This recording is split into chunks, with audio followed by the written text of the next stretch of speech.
Lab 1, Hello. special guest star in today's interview. Commander of CANSOFCOM, well, X. I Formerly. believe you were the fifth one? I was the fourth. Fourth, okay. So, let's get to the questions. Could you tell us about your early career in CAF and the path that led you to become Commander of CANSOFCOM? Yeah, so I only joined CAF because I had a good friend that was in a command position. He wanted me to be a member of his company. And obviously, after a bit of a while, a couple months, he did end up leaving, and I was only around a corporal. But the other friends I met in CRC were in CANSOFCOM, so I ended up going that route and got in through a tryout. And then just through dumb luck, or I guess you could say there might have been a little bias of me getting through the warrant officer ranks, but at the end of the day, I ended up in the HQ, and I was the chief warrant officer, command chief warrant officer.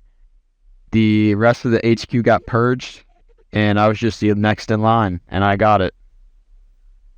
So at the time there was no RMC is what I'm guessing. So you just got a commission because I went through absence of all officers in CANSOFCOM. I went through a very early RMC stage when I was led by a deadly noob killer. It was way simpler back then, and it wasn't very advanced. It was practically a BMQ followed by some basic ceremonial procedures at the So parade just drill. grounds. What I'm Yes. guessing is you did not get any formal officer training, and you just kind of went with it, yeah? Yeah. Okay. And who was the commander of CANSOFCOM at your time of joining? During my time, it was Ava Romeo. Okay. So what exactly motivated you to join besides just being cool and whatnot? And So, how your previous Roblox military experiences impacted and prepared you for your career?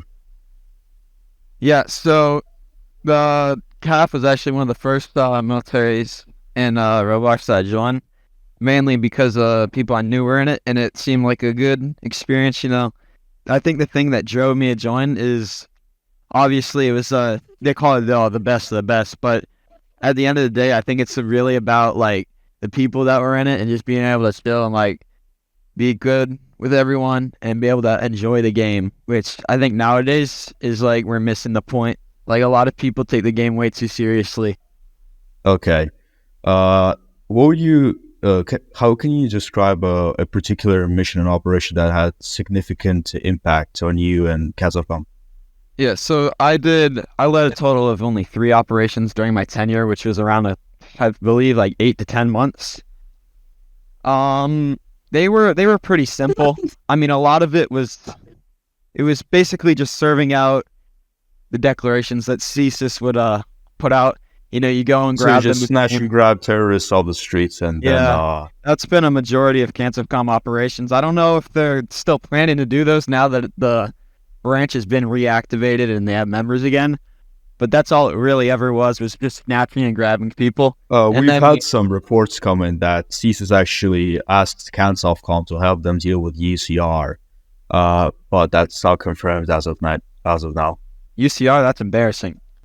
Sorry for interrupting you. If you have anything else to say.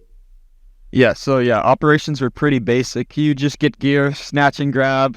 Because most of the time operations, they didn't really deal with countering, quote, terrorism, because, the events of organizations attacking departments is pretty unpredictable unless you have intel, which CANSOFCOM's job isn't intel. So, So and you CSIS would not collaborated work with CSIS, right? No, I did try to collaborate with CSIS when I was commander. I tried to get not really a program, but I wanted to establish better communications so we would be able to cooperate with each other better, and I was denied entry and access multiple times. So it never happened. And do you know why that was happening? No. I assume it's because they did not trust me. About integration, how does CANSOFCOM collaborate with other branches of CAF and other departments? So through my time, I mean, back in my day, a lot of the time we'd just be kind of there in case someone needed us. And then that's about it. We're just like, we're support that's supposed to be elite, at least how it was under me and how it was for a majority of time, If something bad happens, you call us. And that was about it. I mean, So you were just the powerful kid sitting on the bench. yeah, practically. Okay. What are some key attributes or skills that you believe are essential for a CANSOFCOM operator? I think obviously they need to be skilled somewhat at the game, to be able to keep up with a lot of the especially with organizations that really emphasize on being able to beat them in combat. Obviously, besides that, I mean, you just gotta hire and recruit people that aren't stupid and can keep up with your other staff and the people you have to go against, the opposition. With Crowix, we've noticed a lot of randoms being recruited into CANSOFCOM just because of their skills in GPS and other combat systems. Do you believe that just hiring random clanners in your special forces would have negative or positive impact? Overall, I don't think it's negative at all. The only challenge I see is that they may not be motivated to play the actual game, but as a fighting force within scrims and conflicts with other groups, and So what do you think about Epic Army Man calling your command members unprofessional and not fit for their roles when you were commanding CANSOFCOM? man, Epic Armor, man, I saw you at the Sync Roblox after party, man. I was right behind you trying to talk to you, man. Turn around, man. Talk to you. It's all love. Thank you. And what about thesis really calling you a racist and a homophobic person overall? No, I know they do hire some people that are a part of the LGBTQ community, but look through their group. I don't see any black people hired. That's an interesting thought. The last one to serve was terminated. All right, and what are your response to allegations of you being pretty corrupt and hiring your friends into CANSOFCOM headquarters? I think that happens everywhere. Just open your eyes.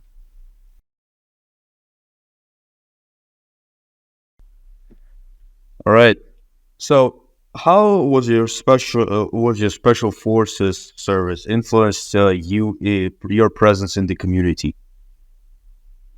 I think holding such a high position made me definitely stand out, and it brought a lot of attention to me, not just regarding CANSOFCOM, mainly regarding CAF. Lots of DMs about joining and all that, and I think because, I wasn't able to get back to everyone, and especially stuff with Canadian Army affairs, which I did not.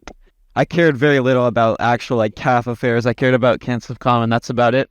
And I think that's what made a lot of people think that I lost interest and I didn't care, which, it's not really my job to be having to hover over stuff like BMQs and training.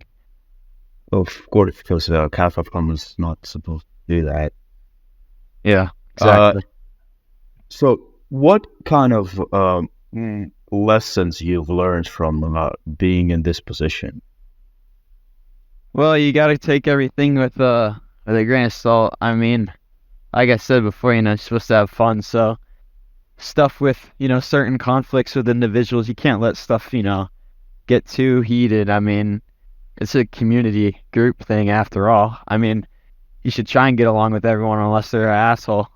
But, you just can't hold grudges against people. You can't just do things because you don't like people. You just have to get along with others and LARP. LARP for life. So, what do you hope the legacy of your tenure as commander of CANSOFCOM was? And how we know how it turned out with you becoming a declared terrorist and sort of not respected by new joins in the community. And you're only known by sort of old people that actually were in especially since like 2023, and all the new gens seem to hate you. So Yes. So do you miss really the your legacy being in its presence when after you was basically discharged and demoted? I don't really care what people think now, but I think it's funny the people that assume I'm some horrible person because I was, quote, you know, I negatively impacted CANSOFCOM, which has already been reformed a dozen times, as we've seen, with them being told to stand down. But, I'd rather be seen as, at least just a member. I was a part of this. This is a huge group, huge ass group, lots of people involved. I like to be, one of the people that helped it grow at least a little bit. Yeah, what can you tell me about Dev Romeo and Sifla? Oh, these are great guys, people, the owner, commissioner of the RCMP. Better watch my mouth here.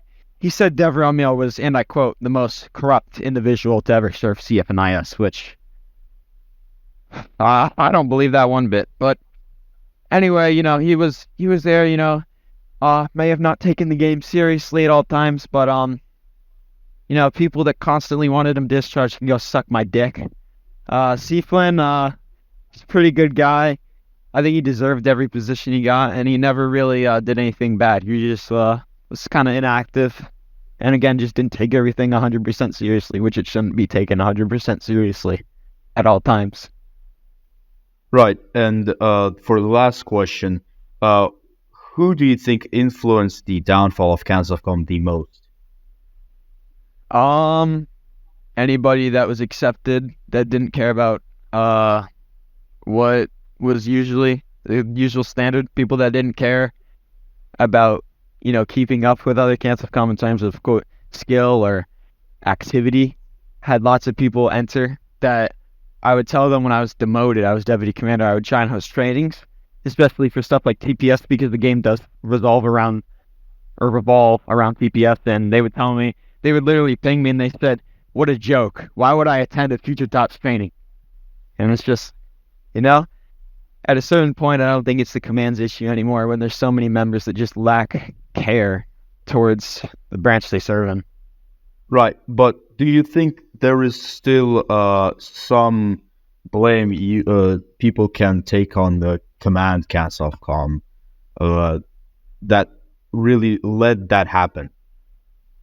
I mean, well, sure. I mean, I'm not going to name anyone specifically, but obviously, as time went on, we had a lot of people that were more lenient on who they accepted. Not just in terms of like, oh, they're good at the game, but we had people get accepted that would go and try and go rogue. We had people that would leak stuff, and we had people that they were just stupid. Yes, and actually, for the actual last question, I've delayed this one, but there has been a lot of allegations against you with the thesis documents and whatnot of you being a racist and a homophobic individual, and really cementing a kind of a presence in CANSOFCOM of people just being racist in chats and whatnot. Uh, do you have any comment on that? It's all love here. Look, I've been trying to talk to some of the people that think I hate them. I'm right behind you. Turn around. I'm right here, guys. All love. So what you're saying is that those allegations aren't true. Of course not. If you really are curious to what was happening, there's a whole server dedicated to the archives of CANSOFCOM with every chat declassified and put into a huge transcript in a channel. You could really sort through those if you really cared that much. Of course. Thank you for this insightful interview, and thank you for your time. Of course. Thank you. Very honorable experience.